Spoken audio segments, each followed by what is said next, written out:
الرحمن الرحیم یا ایہا الذین آمنوا قوا انفسکم واہلیکم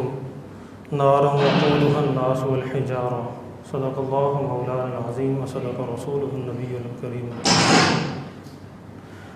وَإِنَّهُ سَيَكُونُ فِي أُمَّتِي 30 كَذَّابُونَ دَجَّالُونَ كُلُّهُمْ يَزْعَمُ فِي النَّارِ إِلَّا وَأَنَا خَاتَمُ النَّبِيِّينَ لَا نَبِيَّ بَعْدِي۔ سامعین محترم، صحیفہ نور و حکمت میں اللہ تبارک و تعالی نے ہمیں اپنے عزیزوں، ہمیں اپنے دوستوں اور رشتہ داروں کو جہنم کی آگ سے بچنے کی ترغیب دی ہے۔ میں کوشش کروں گا کہ چند مختصر لفظوں میں ہی اپنا پیغام آپ تک پہنچا دوں۔ وہ کسی نے کیا خوب کہا ہے کہ فقط ایک آنسو میں کہہ دوں غم دل، طوفان نو لانے سے اے چشم فائدہ، 2 اشک ہی بہت ہیں گر اثر کریں۔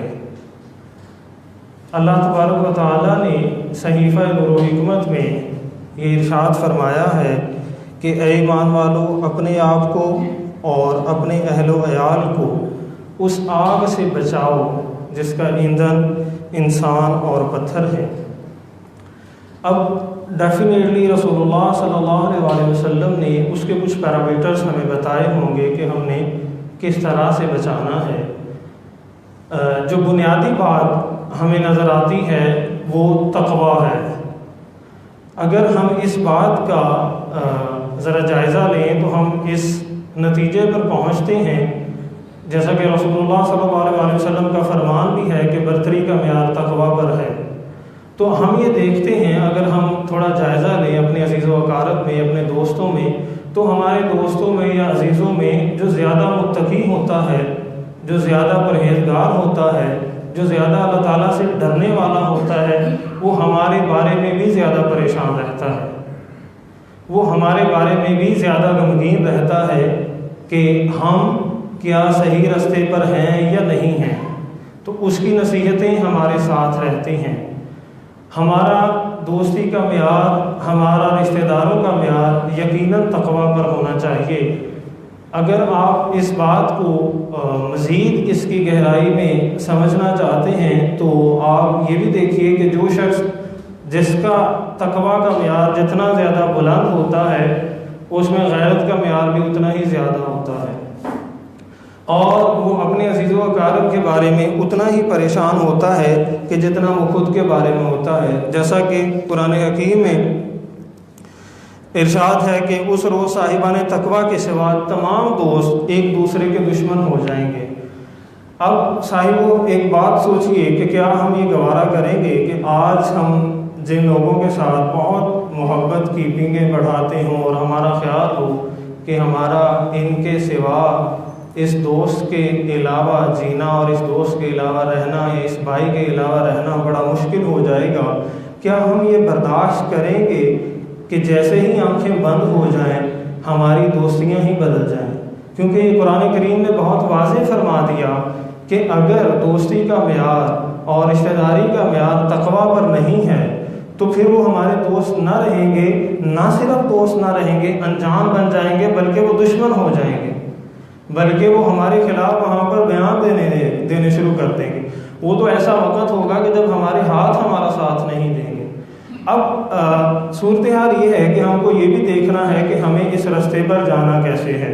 ہمیں اس کی تربیت کیسے کرنی ہے۔ تھوڑا سا اگر ہم معاشرتی پہلوؤں پر آتے ہیں تو یہ بات بڑی واضح ہوتی ہے کہ کچھ چیزیں ہوتی ہیں جو ہماری مجبوری ہوتی ہیں، وہ ہم نے کرنی ہی ہوتی ہیں۔ کچھ چیزیں ہوتی ہیں جو معاشرے میں کنٹریبیوشن ہوتی ہیں، جس کی سادہ سی مثال کچھ اس طرح ہے کہ جیسا کہ باپ ہے یا بڑا بھائی ہے، باپ نے اپنے بیٹے کو یا بڑے بھائی نے چھوٹے بھائی کے لیے کچھ نہ کچھ کام کرنے ہی ہوتے ہیں، جس میں اس کی تعلیم اچھے اسکول اور کالج میں بھیجنا، اس کو اچھے کپڑے پہنانا، اور اس کی ہر چیز جو اس کو ضرورت ہے اس کے لیے فکر مند رہنا۔ اچھا، یہ سب کچھ کرنے کے بعد بھی ہم نے اکثر آبزرو کیا ہے، ہم نے دیکھا ہے کہ پھر بھی بات شکایت کرتا ہے، بڑا بھائی شکایت کرتا ہے کہ یار میں نے اس کے لیے شہر کے بہترین تعلیمی ادارے ڈھونڈے، اچھے برانڈ کے کپڑے دیے، یہ پھر بھی میرے ساتھ کیوں بدتمیزی کا طوفان برپا رکھتا ہے؟ اس کا مطلب یہ ہے کہ شاید یہ چیزیں وہ ہم نے اس کو مہیا کی ہیں جو ہماری مجبوری ہیں، ہم نے کرنی ہی کرنی ہے کیونکہ وہ ہمارا ڈپینڈنٹ ہے۔ جو اس کے علاوہ ہم کر سکتے ہیں وہ کنٹریبیوشن ہوتی ہے اس کے کردار میں۔ اصل چیز وہ ہوتی ہے جو ہم نے الگ سے کنٹریبیوٹ کرنی ہوتی ہے، وہ اس میں کردار میں ہوتی ہے۔ اب ذرا جائزہ لیں میں اور آپ سب مل کر، کیا ہم نے اپنی کسی بڑے چاہنے والے کو کبھی کوئی کتاب تحفے میں دی ہے؟ کیا ایسا ہوا ہے کہ باپ اپنے بیٹے کے لیے کتاب خرید کے لایا ہو، کوئی حدیث پاک یا ویسے اخلاقیات کی بھی کتاب لایا ہو؟ بڑے بھائی نے چھوٹے بھائی کے لیے کپڑوں کے ساتھ ساتھ کبھی کوئی کتاب بھی تحفے میں دی ہو؟ ہم نے اپنے کسی عزیز رشتہ دار کو اس کے بیہیویئر کو، یعنی اس کے ہیومن بیہیویئر بلڈنگ کے لیے اس کے لیے کچھ کیا؟ ہم صرف اور صرف ان چیزوں کے پیچھے بھاگتے ہیں جو ہماری مجبوریاں ہوتی ہیں، پھر ہم گنوانا شروع کرتے ہیں، تو اس کا مطلب یہ ہے کہ کہیں نہ کہیں کمزوری رہتی ہے۔ تو بڑے بزرگ فرماتے ہیں کہ انسان دیکھا پرکھا اسی طرح جاتا ہے کہ کتنی نمبر آف بکس اس نے پڑھی ہیں۔ آپ یہ دیکھیں، مجھے ایک بات یاد پڑتی ہے، میں پیر نصیر الدین صاحب کو ایک دفعہ سن رہا تھا، تو ان کے پاس ایک بڑے بزرگ ملنے آئے، تو انہوں نے ان کو تحفے میں ایک کتاب دی۔ انہوں نے ساتھ ہی فرمایا کہ جو شخص دنیا دار ہوتا ہے، جو شخص انہوں نے بڑے سخت الفاظ استعمال کیا، آپ لوگ شاید جانتے ہوں، بڑے سخت الفاظ استعمال کرتے تھے، وہ کسی کو پیسے دے دیتا ہے تحفے کے طور پر، 4 سوٹ دے دیتا ہے تحفے کے طور پر، اور وہ جا کر بڑا شور کرتا ہے کہ میرے فلاں دوست نے مجھے اس برانڈ کے کپڑے دیے، لیکن جو واقعی ہی کسی کے کردار میں کنٹریبیوٹ کرتا ہے، جو یہ چاہتا ہے کہ میری اور اس کی آنکھیں بند ہو جانے کے بعد بھی اس کا اثر رہے، وہ ایسی چیز ہی تحفے میں دیتا ہے جو اس کے کردار کو بہتر بنانے میں مددگار ثابت ہو۔ تو یہ کچھ چیزیں ہیں کہ ہم برتری کا اپنا تقویٰ کا معیار اپنے اندر ان چیزوں کو کیسے ہم امپروو کرتے ہیں۔ اب چونکہ ہمارے لیے سوسائٹی بہت اہمیت کی حامل ہوتی ہے، شیخ سعدی رحمۃ اللہ علیہ فرماتے ہیں کہ نادان شخص ہوتا ہے وہ ایک ڈھول کی طرح ہوتا ہے، اس کی آواز تو بہت ہوتی ہے لیکن وہ اندر سے خالی ہوتا ہے۔ اب رومی رحمۃ اللہ علیہ فرماتے ہیں کہ ایک بادشاہ تھا، تو اس کو ضرورت تھی کسی بڑے دانا شخص کی، بہت دانا شخص کی اس کو ضرورت تھی، تو انٹرویوز ہوئے، تو وزیروں نے ایک شخص کی سلیکشن کر کے فائنل اس تک بھیج دیا۔ اب بادشاہ خود بھی ایک دانا شخص تھا، اس کو لگا کہ یہ غلطی ہو گئی ہے۔ اب میں آپ کو تھوڑا سا اس ڈائریکشن میں لانا چاہتا ہوں کہ اگر ہم خدا نخواستہ غلط فیصلے کر بھی لیں تو ہمیں واپسی آنے پہ اس پہ شرمندگی نہیں ہونی چاہیے۔ اب بادشاہ نے اس کو رکھ لیا، اس نے بڑی لذیذ گفتگو کی، جیسا کہ ہم اکثر دیکھتے ہیں کسی سے ایک دفعہ ملتے ہیں اتنی خوبصورت گفتگو کرتا ہے، اتنی خوبصورت گفتگو کرے کہ ہم اس کے گرویدہ ہو جاتے ہیں۔ بادشاہ نے اس کو رکھ لیا، پہلے دن بھی وہی گفتگو، اگلے دن بھی وہی گفتگو، 20 دن وہی گفتگو رہی۔ بادشاہ پریشان ہوا کہ بھئی کچھ اور بھی بولو۔ جب اس کو کھنگالا گیا تو اندر سے کچھ بھی نہیں نکلا، وہ رٹے رٹائے الفاظ تھے۔ تو رومی رحمۃ اللہ علیہ نے اس کی مثال کچھ اس طرح دی ہے کہ اس کی مثال بالکل اسی طرح ہے جیسے ایک گڑھے میں پانی ہے اور اس میں مٹی بھی ہے،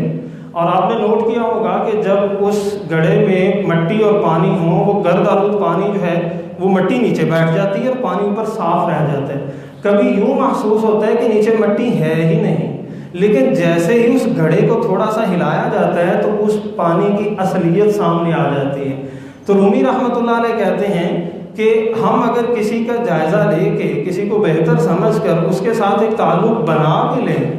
اور with the passage of time ہمیں پتہ چلے کہ ہماری نسبت رسول اللہ صلی اللہ علیہ وسلم تھی،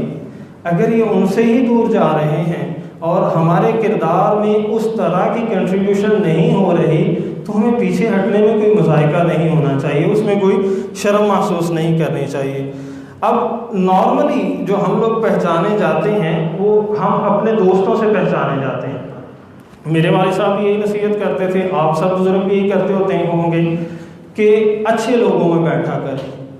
اچھا، انسان اگر کتنی ہی اچھی فطرت کا مالک ہو، انسان کتنی ہی اچھی خوبیوں کا مالک ہو، وہ 5 سے 10 دفعہ بلکہ 2-3 دفعہ ہی کسی ایسے بیٹھک میں بیٹھنا شروع کر دے تو لوگ اس پر بھی شک کرنا شروع کر دیتے ہیں۔ بزرگ فرماتے ہیں کہ اگر کسی کا کردار دیکھنا ہو تو اس کے دوستوں کا کردار دیکھ لیں، یقیناً وہ ان کا ہم مسلک اور ہم مشرب ہوگا۔ جیسا کہ عربی لوگ بھی یہی کہتے ہیں کہ دوست نارملی جو ہوتے ہیں وہ لوگ جو ہیں وہ اپنے دوستوں سے پہچانے جاتے ہیں۔ اب امام غزالی رحمۃ اللہ علیہ نے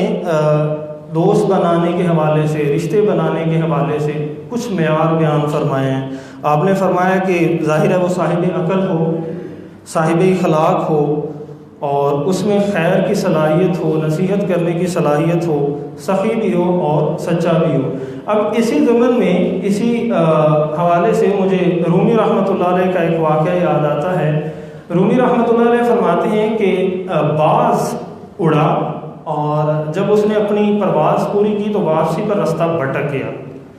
اب آپ لوگ اس بات سے بخوبی واقف ہوں گے کہ بعض ذرا شان و شوکت والا پرندہ اکثر بادشاہ پرانے دوروں میں اسے اپنے پاس رکھا کرتے تھے اور اکثر اپنے کاندھے پر بٹھا لیا یا ہاتھ پر رکھ لیا،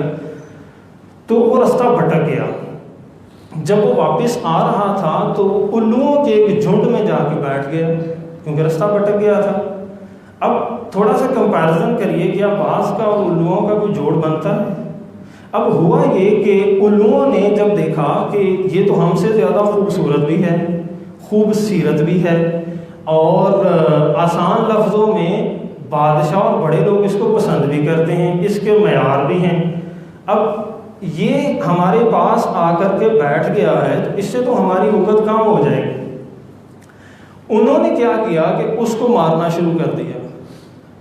اور بعض نے کہا کہ بھائی میں تو چلا جاؤں گا، میں تو کچھ دیر یہاں پر رکنے کے لیے آیا ہوں، آپ مجھ سے کیوں خوف زدہ ہوتے ہیں؟ تو ایک الو ان میں سے کہنے لگا نہیں نہیں تم جھوٹ بول رہے ہو، تم بنیادی طور پر چاہتے ہی ہو کہ ہماری جگہ پر قبضہ کر لو۔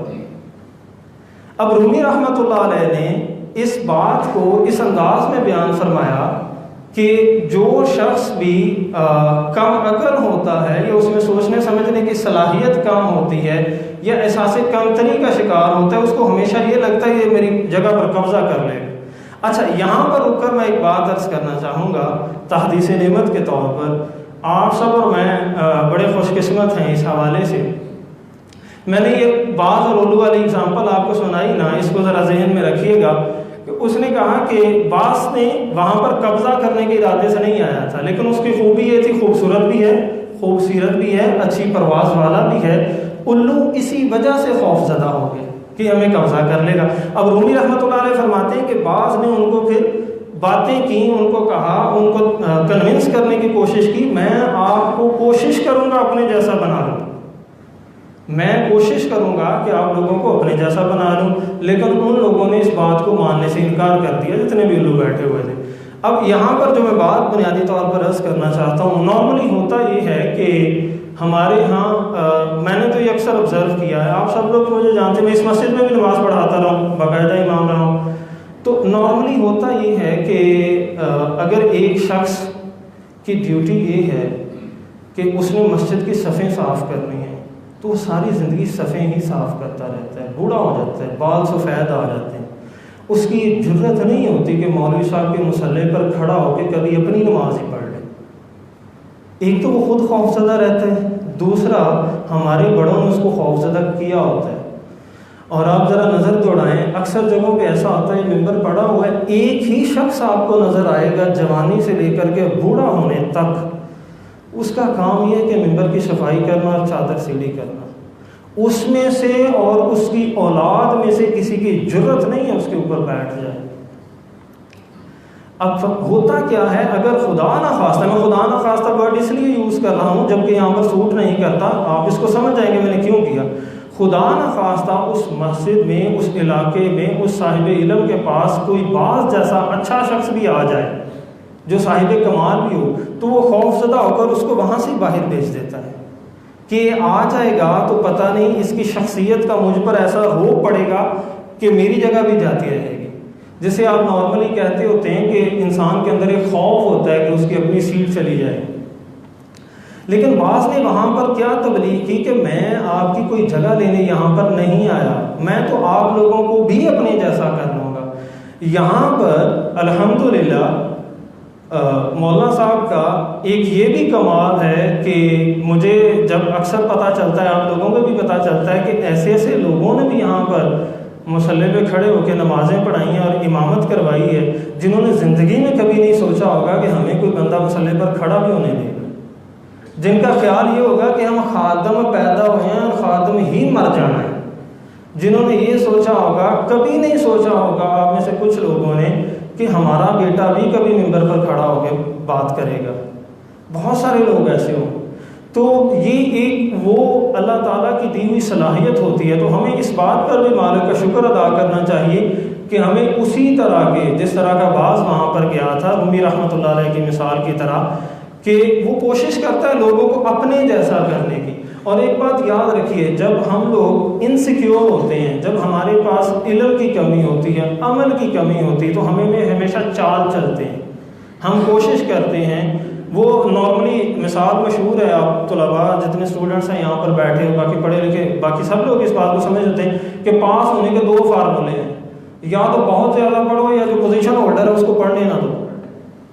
ٹھیک ہے۔ تو نارملی جو فارمولہ اپلائی ہے مارکیٹ میں جو دیکھا گیا وہ یہی ہے کہ کسی کو آگے آنے نہ دو۔ تو یہ ہم سب کی خوش بختی بھی ہے، خوش قسمتی بھی ہے کہ بہت سارے لوگوں نے یہ ہر کسی کے دل میں خیال آتا ہے کہ میرا بیٹا بھی کبھی ممبر پر جا کر کے بیٹھے، کبھی گفتگو کرے، لوگ اس کی بھی گفتگو سنیں، ہر کسی کے دل میں خیال آتا ہے۔ لیکن اکثر یہ خیالات اس لیے ظاہر ہو جاتے ہیں کہ میرا بیٹا تو یونیورسٹی میں پڑھا ہوا ہے، اس کی تو وہ داڑھی بھی نہیں ہے، مولوی صاحب تو اسے بڑا جھٹک دیں گے۔ تو یہ الحمدللہ اللہ تبارک و تعالیٰ کا ایک فضل یہاں پر یہ بھی ہے کہ ہر کسی کو، بلکہ لوگوں کو کنونس کیا جاتا ہے کہ آپ آئیے۔ اب بات یہ ہے کہ جس طرح بعض نے کوشش کی کہ ٹھیک ہے سب میرے جیسے ہو جائیں، تو اہل علم کی یہ بھی ایک نشانی ہے کہ ان کی کوشش یہ ہوتی ہے کہ سب میرے جیسے ہو جائیں۔ میں یونیورسٹی میں پڑھاتا تھا، جب پڑھتا تھا تو اس وقت ہمارے استاد ایک بات کہا کرتے ہوتے تھے کہ وہ ہمیں ایک دعا دیا کرتے ہوتے تھے، وہ کہا کرتے ہوتے تھے کہ میری یہ خواہش ہے اور میری یہ دعا ہے کہ میں بوڑھا ہو جاؤں اور ریٹائر ہو جاؤں، تو جو میرا علم کا اور عمل کی انتہا ہو، میری دعا ہے اللہ تعالیٰ سے وہ آپ سب کی ابتدا ہو۔ اللہ تبارک و تعالیٰ آپ کو اتنا علم عطا فرمائے۔ جب میں پڑھاتا تھا تو میں بھی یہی کہا کرتا ہوتا تھا اپنے اسٹوڈنٹ سے۔ تو جو ایک اچھا استاد ہوتا ہے اس کی خواہش ہوتی ہے کہ اگر 60 یا 50 اسٹوڈنٹس کلاس میں بیٹھے ہوئے ہیں تو سب سے سب مجھ سے بہتر ہوں، علم میں بھی عمل میں بھی۔ اسی طرح ایک اچھے اسکالر کی، ایک اچھے عالم دین کی اور ایک اچھے باپ کی بھی یہی خواہش ہوتی ہے میرا بیٹا مجھ سے بہتر بنے۔ تو میں آپ کو یہ نہیں کہنا چاہتا کہ آپ لوگوں سے پیچھے ہٹیں، لیکن یہ سافٹ ریمائنڈر ضرور دینا چاہتا ہوں کہ اگر ہم کسی کے ساتھ 10 سال رہیں، 15 سال رہیں، ہمیں وضو کے مسائل بھی نہ آئیں، ہمیں استنجے کے مسائل بھی نہ آئیں، ہمیں دوسروں سے گفتگو کا سلیقہ بھی نہ آئے، اور ہماری جرت یہ ہو کہ ہم نے مصلی سے دور رہنا ہے، قریب نہیں آنا کسی صورت میں۔ آپ کا کام صفائی ہے تو آپ نے ساری زندگی صفائی کرنا ہے، تو ہمیں اپنے فیصلوں پر نظر ثانی کرنی چاہیے، ہمیں کچھ سوچنا چاہیے۔ اللہ تبارک و تعالیٰ نے ہمیں اشرف المخلوقات بنایا۔ قرآن یہ کہتا ہے کہ اپنی عزیزوں کو اس آگ سے بچاؤ جس کا ایندھن انسان اور پتھر ہیں۔ کیا 10 سال یا 12 سال یا 5 سال کے ایک رشتے میں ہم نے کسی کو اس آگ سے بچانے کی کوشش کی یا کسی نے ہم کو بچانے کی کوشش کی؟ دونوں پہلوؤں سے سوچنے کی ضرورت ہے۔ کیا ہم نے کسی کو کوشش کی یا کسی نے ہمارے لیے کوشش کی؟ تو صاحبو، دنیا خوبصورت تب ہی بنتی ہے جب ہم مل کر ایک دوسرے کو خوبصورت بنانے کی کوشش کریں۔ خوبصورت لوگ تب ہی پیدا ہوتے ہیں جب ہم مل کر ایک دوسرے کو خوبصورت کرنے کی کوشش کریں۔ ضرورت اس امر کی ہے کہ ہم ایک دوسرے کے لیے، وہ جیسے سنگلی ہوتی ہے، وہ ایک کڑی سے کڑی ملتی ہے، ہم ایک دوسرے کے ساتھ مل کر ایک دوسرے کے کردار کو بلند اور بہتر کرنے کی کوشش کریں۔ ہم ایک دوسرے کو اس آگ سے بچائیں جس کا ایندھن انسان اور پتھر ہیں، اور ہم جب بھی دوستوں کا انتخاب کریں، رشتہ داروں میں بیٹھنے کی بات کریں، تو ہمارا معیار صرف اور صرف تقویٰ پر ہونا چاہیے۔ اللہ تبارک و تعالیٰ مجھے اور آپ کو عمل کی توفیق عطا فرماوے۔ وآخر دعوانا الحمدللہ۔